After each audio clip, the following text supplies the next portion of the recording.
کہتے ابن زیاد کے سامنے جب کٹی ہوئی گردنیں رکھی گئی نا، کہتے یہ لعین اس وقت کھانا کھا رہا تھا اور شمر سے پوچھ رہا تھا بتا یہ کس کا سر ہے؟ ایک مرتبہ اس کی نگاہ ایک سر پہ پڑی، کہا یہ کس کا سر ہے جو 14ویں چاند کی طرح چمک رہا ہے؟ کہا کہ امیر یہ حسین کا بیٹا تھا، نام تھا علی اکبر، اس کا سر ہے۔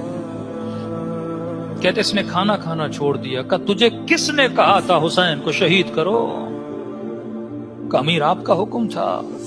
کہا خدا کی قسم اگر پتا ہوتا اتنا حسین بیٹا ہے کبھی حکم نہ دیتا حسین کو مارو۔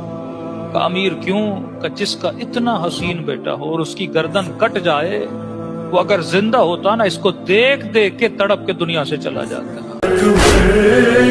جنازے پہ مجھے لے چلو۔